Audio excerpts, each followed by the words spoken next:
Thank you. All right, let's jump right on in. How to give a boring PowerPoint presentation. Okay. Waste no more time arguing what a good man should be.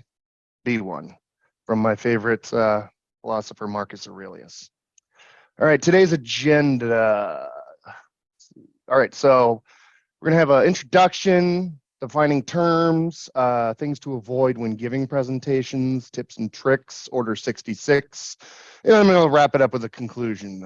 So first, Microsoft PowerPoint is a virtual presentation software developed by Robert Gaskins and Dennis Austin.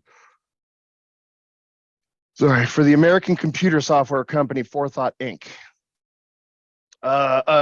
PowerPoint was designed to facilitate visual demonstrations for, okay, this is boring, right?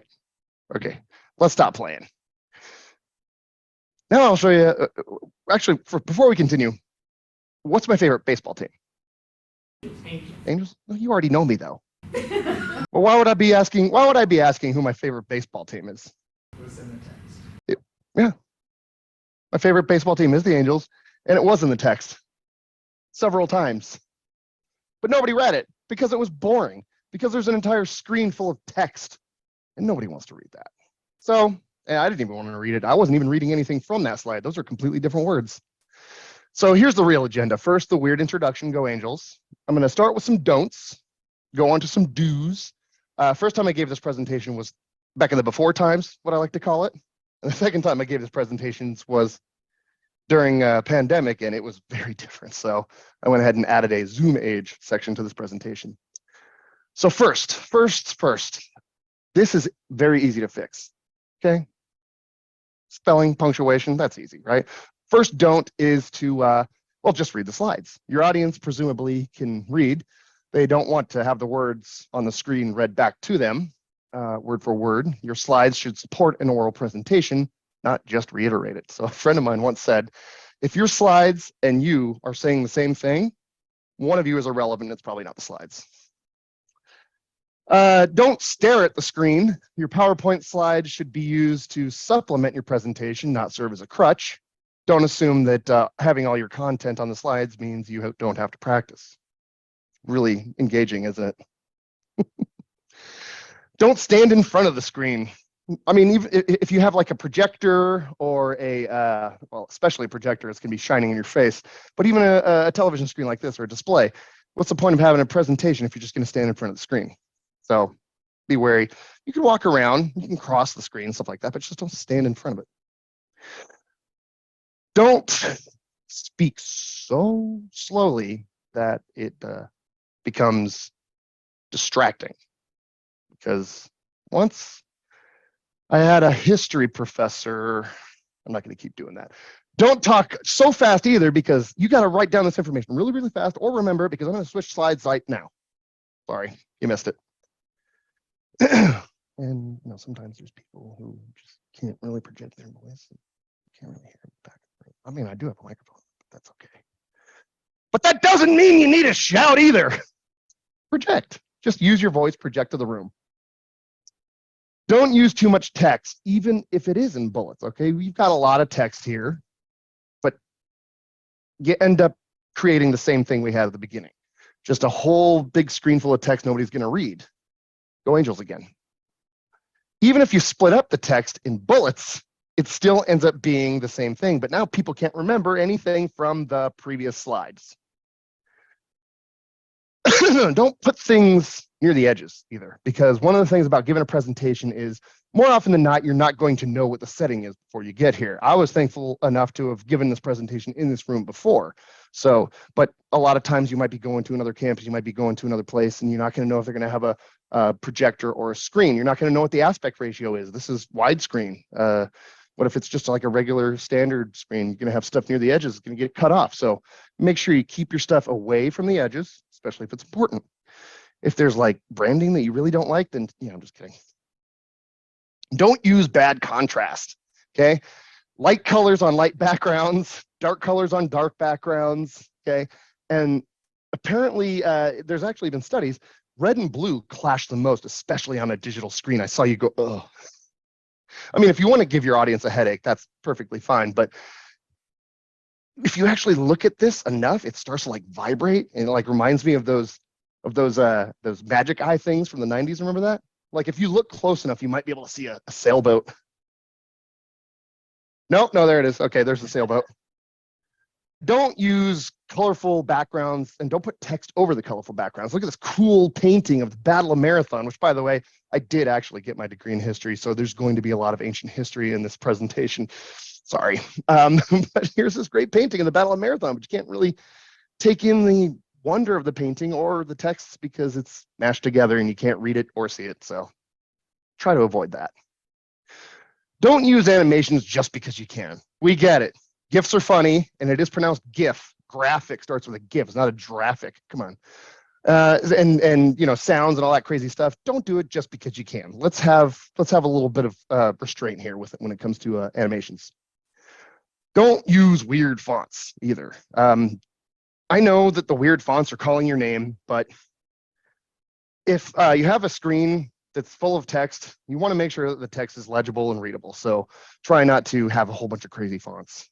I might come back to the crazy fonts later, though. If you're going to have images, why are you using these boring stock photos? Does this look like a team of project managers getting together to solve this great? No, they look like a bunch of people. They look like a bunch of drama majors trying to break into the modeling industry by doing stock photos, because that's exactly what they are. That doesn't say teamwork to me. That says teamwork to me. A couple of Navy SEAL candidates down here at Bud's in San Diego carrying the log in their training evolution. That's teamwork, right? Speaking of photos, don't use low resolution images. There's no reason to use low resolution images. If you really need this photo, look for a high resolution version of it. If you can't find a high resolution version of it, do you really need it? Oh, but we got to pay for it. If we don't, well, then if it's not that important, pay for it. It's not important to pay it. If it's not important enough to pay for it, then don't use it. Don't mess with the ratio either. I know some people stretch images. You notice that? I see it in PowerPoints all the time. Keep the ratio. Oh, but I've got to fill up the entire slide. It's a widescreen now. Okay, well then crop it. Cropping is just perfectly fine. Another boring stock photo model. Don't use stock images with watermarks, okay? How many times do I see this as well? Again, if it's important enough to pay for it. If it's not important enough to pay for it, get something that doesn't have watermarks on it. If it is really important, but you don't want to pay for it, do a reverse image search. I'm sure somebody else on the internet already paid for it, and just do a screen grab. But you didn't hear that from me.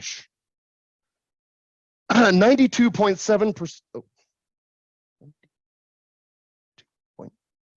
7 or 97.2% of statistics are made up right there on the spot. Prove me wrong. Okay, so don't use incorrect statistics. Don't overuse statistics either. Nobody really needs to see all your raw data on a PowerPoint presentation. So if people need to see your raw data, show them Tableau, show them your spreadsheet, show them what you need to see. The PowerPoint presentation is just supposed to synthesize the information into very easy to digest, points. So much like you look at all this stuff on here, you don't even really know what it is. So these aren't even statistics. It's just a list of stuff that I wanted to go see in Greece. So when you're using charts and graphs, make sure to just keep them streamlined. Keep them easy. Do they actually add to your presentation? Are they telling you a story? Is there a reason for you to see it? Then just add it.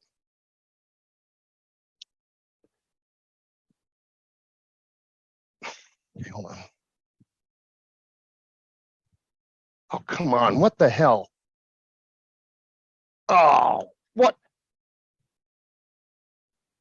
Oh, come on. Don't freak out when something doesn't work, because the minute you freak out, you lose all credibility. Hey, remember when Professor so-and-so freaked out in that class 15 years ago? Oh, yeah, that was crazy. What class was that? Who knows? All they remember is the freak out. People will forgive you if you have technical errors. We all deal with it, okay? Have a backup plan. Maybe have your presentation saved on a different machine. Maybe put it on your phone so you can at least read off the notes. But the minute you start to flip out, nobody's going to remember anything you said. They're only going to remember the flip out. There's no reason to put everything on one slide, okay? For some reason, I see this. Like, people just cram a bunch of stuff on one slide at a time. Slides are free, right? You don't need to. It's like, well, My professor said I can only use 10 slides for my presentation, so you're going to put an entire dissertation on one slide. Got it. And then don't overuse transitions. So transitions are fun. They're nice to use from time to time, but if you're overusing the transitions, nobody's going to pay attention to the cool pictures of the stuff that I saw in Greece. They're just going to be wondering why I chose to use these dorky transitions instead. So you're going to say, what does origami have to do with an Athenian general's helmet? All right, this is all silly. Now let's learn how to give a good presentation, right? Okay. First of all, I was recently told since the last time giving this presentation that I know you're old because you say PowerPoint or presentation. It's a slide deck.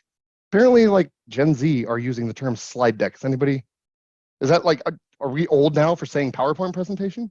Okay, I got a bone to pick with that. That's a slide deck, okay?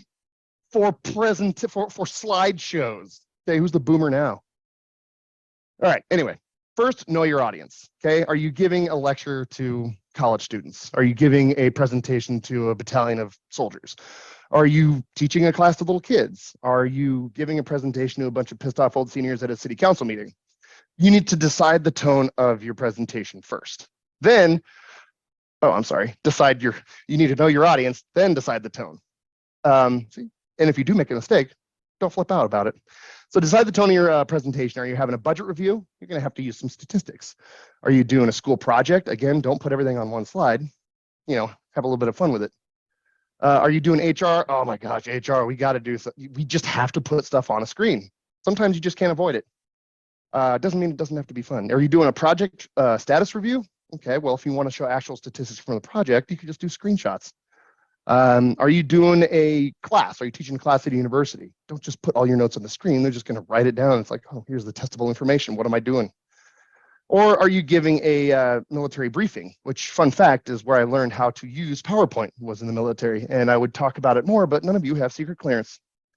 So next thing to do is to create a structure. Now, when you go online, there's going to be a ton of places.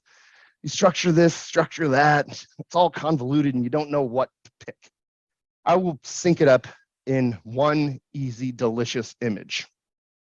Sandwich. Use the content sandwich.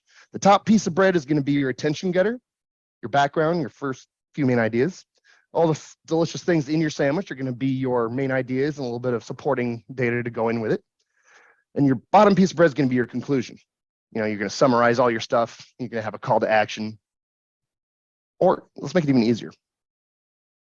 Say what you're going to say it, and then say what you said. That is delicious, by the way. It's lunchtime? When is lunchtime? Okay. So here, of course, more ancient history, sorry. So this is the Temple of Apollo in Delphi, where the Oracle sat. All you IT people, Delphi and Oracle aren't like computer things. It's an actual thing from ancient history. But at the front of the temple used to be these engraved stones that say Gnathi, Seatan, and Maiden Agan. Gnathi, Seatan means know thyself. Okay, that's good advice for life. Maiden Agan means nothing in excess. That's good advice for PowerPoint presentations. Don't use excessive stuff. Decide what needs to be in the presentation. So are you teaching a class? Is this testable information? Are you using data or facts or figures? Is the audience going to write this crap down? Are you paying attention to this at all? Maybe use a chart. Maybe don't even use text at all. Maybe don't even use PowerPoint at all because nobody cares what you think. Let's go have that sandwich that we were talking about. Who's in? All right, sandwich time. Just kidding. All right, so decide what absolutely needs to be on your PowerPoint. Make sure you're giving a presentation with your mouth, not with your words up on your screen. Next, when it comes to formatting, let's go ahead and use simple contrast. Best is obviously black on white or white on black, but keep this in mind. If you use a darker background, you want to increase your font just a little bit. It's a little bit easier to read on a darker background. Speaking of fonts, you want to use a legible font. Calibri, Arial, Helvetica, these are all standard, okay? If you really want to use a serif font, here's Times New Roman, all right? What's a serif? Here's some serif fonts, right? These little things at the end of the letter here, these are serifs, And you know what else they are? Another opportunity to talk about ancient history. So I took these photos in Athens, and there's a lot of people who think, well, okay, what they did was they painted the letters on the stone first and then chiseled it so the serifs are just brushstrokes. Some people say they chiseled it in first and then they chiseled in the serifs at the end to make the chisels look nice and neat. We don't know. The Greeks invented it, the Romans improved it, and we use it, and we have no idea why. Using weird fonts. Here we are back to the weird fonts. Now, if you're going to use weird fonts, use them sparingly. Use them for a reason. Use them for titles. There's no other scenario that I could possibly think of to use this font other than to say using weird fonts. So for example, if you're giving a presentation about how to use your VA benefits to a bunch of vets that just got out of the Army, you got your cool looking military stencil font, but then you've also got your sans serif font down here at the bottom where all the supplemental information is. If you're giving a presentation about the fall of the Roman Republic, the Trajan Pro makes sense for the title, but you're still using Times New Roman for the text. And if Star Jedi makes sense when you really were totally right about the conspiracy theory you had in 2015 that Rey was actually a Palpatine, but nobody believed you, but you're still using sans serif text at the bottom. All right, do make sure to, okay, if you're going to spend a lot of time working on important presentations, tons of words and stuff, nobody will care about the context of the words. They'll just be staring at all the glaring spelling and punctuation mistakes. Yeah, exactly. It's not easy. It's not difficult to, oh, apparently we're at UC San Diego. There we go. Okay, so next, make the bullets interesting. Let's be honest. Sometimes you got to have bullets. Okay, well, there's no reason you can't put all this boring information in a very interesting way. Go Angels. The image method is one way that I like to do it. You put an image that actually has something to do with your bullet points. So I'm going to be talking about this first bullet point. And then the second bullet point is also going to have something to do with this image as well. And then, oh, hey, guess what? That's the third bullet point. Cool. The next method is the icon method. If you've got one of these little DMAIC cards here, you'll recognize the style here. Well, let's go ahead and take notes about something. This is a cool little take notes image. Monitor your progress. Make these icons have something to do with the bullet point. And so it's a little bit less, okay, bullet pointy and kind of like, oh, I get it. It's nice. It looks cool. Another method is the path method. Now, when you've actually got a kind of a road or like a path to follow, then this is a good way to do it if you're doing things sequentially. So make it a little journey, make a little roadmap, have fun with it. But if all of the things are equally important, use the circular graphic method, right? So all these things here are equally as important, because if you see a list, the top thing on the list is automatically going to be like, oh, that's the most important. The fourth thing is the least important. Well, no, if you want to drive home the point that they're all equally important, circular graphic's the best for you. This one's my personal favorite. This is just 4 boring bullet points of useful information next to these pictures of cool stuff on campus. Oh, hey, Geisel, let's see what this has to say about Geisel. Nothing. Okay, okay, nothing. So you're reading this stuff, trying to figure out, like, what does that have to do with Sun God? Nothing. I just tricked you into reading all those because there was cool pictures next to them. By the way, who here's been on campus for a while? What's wrong with this picture? No fallen star. I didn't even notice that until after I put it in the presentation. I'm like, I'm gonna keep that. All right, so now using links. Sometimes, especially with HR presentations, you got to use links. Go to this website to register your stuff. Okay, this is ridiculous. If you don't have short links that you can refer to in your presentation, use short link shorteners like URL shorteners like bit.ly or something like that. bit.ly/super easy link, or even better, QR codes. QR codes have made a big comeback since the pandemic. You know, I read an article one time saying that QR codes are an antiquated technology and we're never going to use it again.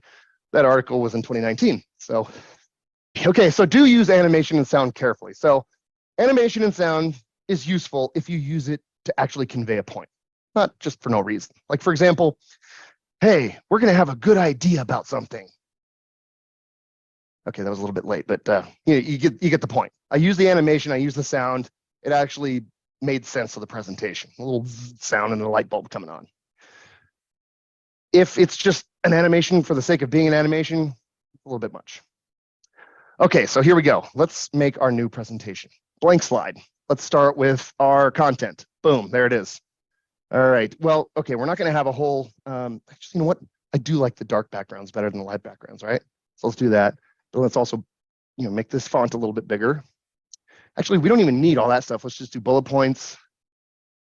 Actually, you know what? We don't even need bullet points. I'll just tell you what I'm gonna say. Is that the best picture of guys that we have? There we go. That's a good one. Oh, we need branding. We need branding. So let's put that. Okay. As a matter of fact, if we're only using the image, why do we even have the background? Let's just boom. Oh, we have to use the bullet points. Oh, sorry. Okay. Well, let's have fun with it then. Here's some animation, and I can tell you about the short and useful text, solid gradient background so that the picture doesn't get in the way, simple animations, organization branding. Looks really, really nice. This took me maybe 10 minutes to make. Okay. You can use your organization branding, but make sure when you do use your organization branding, put a little bit of effort into it to make it look like your own. Okay, don't use the stock images that are just given to you because those are just meant to be placeholders, the lorem ipsums. Also, make sure that it makes sense. If you've got little pictures of computers and your presentation's about landscaping, doesn't make sense, right? So make sure that they make sense. Here at UC San Diego, this is where we get our branding information. I just recently found out that the branding that's on this is going to be out of date very soon, so I'm gonna have to update this. But before this branding update, this was the basic, slide that they give you. It's a stand-in slide that describes, well, it's a pie chart describing the bars I like, and then you can do this, the bar chart describing the pies I like. Sometimes it'll give you a lorem ipsum screen. Now, does anybody know what lorem ipsum is? Just gibberish, right? But actually, that's all the whole lorem ipsum, which is really another opportunity to talk about ancient history. It's actually from a speech from Marcus Tullius Cicero, but they purposely took out parts of words, put some words in, took some words out to actually literally make it Latin gibberish. Lorem isn't even a word, dolorem is, but let's see what this actually means with our Latin translator 3000. Wow, that's deep, the pain. Somebody really hated their job. Whoever came up with lorem ipsum was a classics major and just really didn't want to do it. Okay. If you want to if your department doesn't have like a standard deck presentation template, you can just go online and use Google, try to find some things. Most of these websites are going to try to make you pay for it. Just use these for ideas, visual ideas. Like, okay, let's use some boxes, let's use some lines. And it's actually pretty easy to make your own stuff with the tools that are in PowerPoint. As a matter of fact, I can prove to you I can make a super nice looking professional slide in less than 2 minutes. All right, so let's go up. Let's do a little bottom square here. Cool. Let's go ahead and put our super information deck, right? Let's go ahead and turn up the font, center it. All right. I think we need to make it bold, white. There we go. Let's make it all caps. Easy. All right, what do we need? What do we need? Okay, now we need our text, our super important text in the middle, right? So let's paste that in there. All right. Now let's use the word art to make it look nice and neat. So you just right click. And first let's put it in sentence case. Forgot about that. So let's right click and use word art. So there's a bunch of different styles here. Let's use that arrow thing. That's nice. Okay, make it a little bit bigger. All right. You know what? We can change the colors. These default colors are kind of boring. There we go. It's pretty easy. Okay. You know what? Let's add a little bit of a flare onto the side here, based on something I saw on Google, right? Cool. Okay. Well, let's get rid of these outlines. And let's make this stuff match the color of the text here. So we can use the right there, the color dipper thing. What is that thing called? Eyedropper. There it is. Yep. So you use eyedropper, make the colors match, and everything looks nice and neat. You know what? You could add one more thing to it. Let's go ahead and get a nice picture in the background that doesn't really have anything to do with the presentation, but it still looks good. Desert sunset. Right click. Paste, resize, put it in the background, boom. Minute 45 seconds to make this professional looking slide that just has boring, important information on it. So it's possible for you to just easily make the stuff with the tools that are in PowerPoint. If you don't want to do any of that, just use this.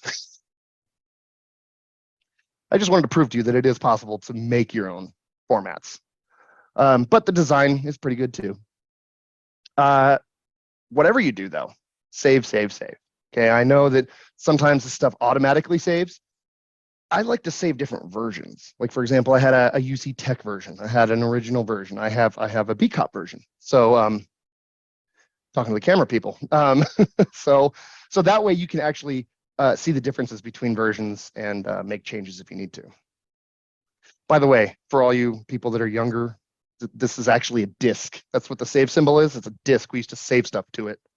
But speaking of saving stuff to disks, make sure you save your presentation to a thumb drive. You don't know what the internet's going to be like when you actually get to a place that's going to, have a presentation available. I've seen so many people email themselves a presentation, and then they try to log in. I forgot my Gmail password, and they're doing all this crazy stuff. And they got to download it. It takes 20 minutes, and then the stuff. Just put it on a thumb drive. Not too hard. But if you're going to put it on a thumb drive, make sure you save your supplemental files along with it. So on my computer, I have the Bricks Sans font, which is the official UC San Diego font, right? If I don't install it in the computer I'm going to be presenting on, it'll just show up as a default Calibri. Not really a big deal though, right? But like when you have like other fonts like this, like cool looking ancient font, if I don't install it in the computer, it just looks like that. So make sure you bring your supplemental fonts with you, your supplemental files, sounds, things like that, and install them into the machine that you're working on. That way your presentation will look nice. Speaking of keeping them up to date, it is good to update old presentations. There's nothing more embarrassing than trying to give this really in-depth presentation about how to invest to Wall Street investors and a little nice New York City skyline from pre-2001. A little embarrassing. How old is this presentation? So let's go ahead and keep those up to date. What is more unimpressive than doing this? All right, guys, we're going to teach you how to log time into ITS Pro. All right, here we go. So what we're going to do is we're going to search for our training task, ITS PMT-64. Okay, there it is. And we are going to go ahead and put it in progress. Okay, there we go. And then we're going to go ahead and we're going to log some time to it right here. Okay, I'm going to go ahead and do 30 minutes for pain. Okay, 30 minutes for pain. Log time. There you go. That was pretty unimpressive, right? Well, there's no reason to actually have to click out of a presentation if you don't need to. You can just use a screen recording.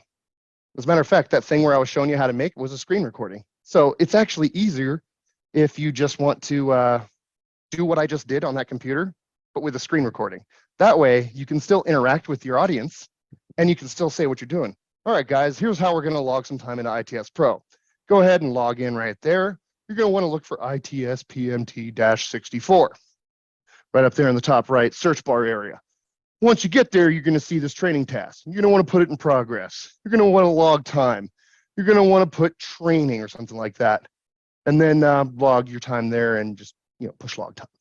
There you go. See, I wasn't sitting over by the computer acting all weird, and I gave you the exact same amount of information in a much quicker amount of time, and I was still engaging with the audience. And if you don't want to talk anymore and just let your PowerPoint presentation do the talking for you, you can also record your voice to it. Here's how you close an issue. Log the rest of your time and then push close. Is anybody going to remember this? Probably not. But hey, guess what? Your voice is on the PowerPoint presentation now. Aren't you special? All right. Speaking of videos, there's a couple of different ways to embed videos into your presentation. The easy way is just using the YouTube tool, right? But that means you have to look for the embedded video, select it, and then it shows up on the screen looking like this. Let's see. You still have to go in and push play. Hi, I'm Paul, and I'm teaching you how to embed a YouTube video into your presentation. That's pretty cool, right? All right, so let's, another easy way to do it is to embed the video. So instead of sharing, YouTube gives you an option to embed. you copy and paste this entire embed and then put it in this right here, this is what you come up with. All right, looks a lot better, but you still have to go in and push play. I'm Paul. I'm teaching you how to embed a YouTube into PowerPoint presentation. Okay. All right. Here's a trick to make you look super duper smart. Okay. Take the video clip, put it into this right here, and I can email you this, guys, if you want. And all you do is you put the autoplay equals 1. The related videos equals 0, because you don't want to see, oh my gosh, look at all the ridiculous videos I've been looking up. The controls equals 0, show info equals 0, and this is what you get. Don't even have to push play. Paul, YouTube, come on. There you go. So that's a really good way to make you look super smart. And well, sometimes you just don't need anything on the screen. If whatever you're talking about isn't being reinforced by images or text, there's no reason to have anything on the screen. But be aware of your stage presence, okay? I'm interacting with people. I'm walking back and forth. I'm making eye contact with people. I'm asking people questions. Make the presentation interesting. Just because you're giving a boring HR presentation doesn't mean it has to be a boring HR presentation. You can still have fun with it. You can throw candy to people that aren't paying attention. It's a lot of fun, but I don't really want to, I don't know what to say. I don't want to memorize my thing. Use the notes section. Very easy. So all the things that you want to say that you don't want to put on the screen, put on the notes section. If you notice here, I keep looking over here. Sometimes I'll get my note, and that way I remember what I'm going to say. I'm not sitting there staring at the screen. I'm not sitting at the desk staring at my computer. I can just look at the notes section from here. It's very useful. Makes you look super professional. Presenter view is great too. So not only does it give you your notes and you can change the font size, but it also tells you what's going to be on the very next screen as well, so you can prepare. Right? Okay, well, I'm going to talk about something else. Oh, wait, whoops, I didn't see that coming. It's on the next screen. All right, well, I don't like to do public speaking. Well, you're probably in the wrong class then. But the best way to get better at public speaking, honestly, is to practice. Just do it over and over and over again. Believe it or not, when I was first in the military giving presentations, I was scared to death of public speaking. Couldn't do it. I'm just, sir, the route dodge has been blocked. I don't know what I'm doing. Like, so the more you do it, the easier it becomes. So if you want to recruit some of your coworkers, some of your friends, and just do it to the mirror. Put it on your phone and just kind of like recite it to yourself while you're looking in the mirror so you can see what you look like. Practice, practice, practice is the most important, because if you practice, it makes you kind of look like you're like a Jedi and you did that on purpose. Okay, now we're in the Zoom age, okay? Welcome to Zoom. First and foremost, well, let's learn how to use the tool, shall we? Mr. Ponton, I believe you have a filter turned on in the video settings. You might want to take we're a look. trying to, can you hear me, Judge? I can hear you. I think it's a filter. It is, and I don't know how to remove it. I've got my assistant here. She's trying to, but I'm prepared to go forward with it. I'm here live. I'm not a cat. He's not a cat. So when when giving presentations, it is nice to have a nice little setup. Okay, so this isn't my setup, but it is a pretty nice little setup. You want to make sure you have an external screen. That way you can use your presenter view. If you have a nice microphone, use that. This microphone, pretty good. I don't know. Make sure you have a camera, good quality, usually better quality than the one that's built into the computer. And of course, make sure you're using your lighting correctly. Okay. Another thing to keep in mind when you're giving a presentation over Zoom is to mute the microphone when joining the meeting. So when people come into the meetings late, that's fine. Come in the meeting late. But when somebody's coming to the meeting late, their microphone's on, the dog's barking in the background, kids crying, somebody's yelling to them about, child support payments, it's really distracting. So don't give them the option. Auto save the chats, because sometimes you'll be giving out links. Like when I gave you that big, long, convoluted link, I'm going to put it in the chat, don't worry. And then at the very end of the presentation, you're like, thank you, bye, click, and it's gone. Oh, I forgot. Maybe somebody else in the audience gave you a link and you forgot to write it down or save it. So This is not a default setting, so just make sure you go in and auto save all your chats. Oh, I don't want to save them all, then just delete it. I can't believe I have to say it, but it needs to be said. Wear pants. It needs to be said. You're giving a presentation and somebody knocks on the door, the dog runs in, you gotta, oh, hold on a second, and you're not wearing pants. That's, again, nobody's gonna remember your presentation, they're gonna remember that. Excuse me. If you're having a hard time making eye contact with people over Zoom, you can either put the window up near your camera or do what I like to do and put googly eyes on the camera. It's kind of silly. It actually does help though. If you look at the googly eyes, you're like, man, that guy's got a big nose. But the cool thing is you're looking right into the camera and you're making eye contact with your audience and you don't even know it. So that to me is pretty useful. I'm engaging with you guys here. This is easy, but how do you engage with people on Zoom? Well, there's tons of cheap, and in this case, free ways to engage with your audience on Zoom. Have contests. Oh, let's have a background contest or something like that. Whoever has the funniest background or da-da-da-da. So you can still engage with your audience over Zoom, you know, even if they don't want to be engaged with. Okay, so lighting is important. So here's a picture of me with my camera at my desk. I got some natural sunlight coming in from the window. But what if my desk was on the other side of the room? That doesn't look very good when I'm giving a presentation, right? But what if I can't move the desk around? Just here, it's stuck. Get a light. Lights are easy to find on Amazon. I actually have these little square lights, and they're actually pretty good. They're bright. And you can take them with you. They're mobile. They stick to the back of your computer. So no matter where you are on campus, you can illuminate yourself. Make sure you keep a good eye on your surroundings as well. And what will it mean Mitigate for potential the distractions. wider region? I think one of your children has just walked in. I mean, shifting sands in the region. Do you think relations with the North may change? I would be surprised if they do. Pardon me. Pardon me. My apologies. What's this going to mean for the region?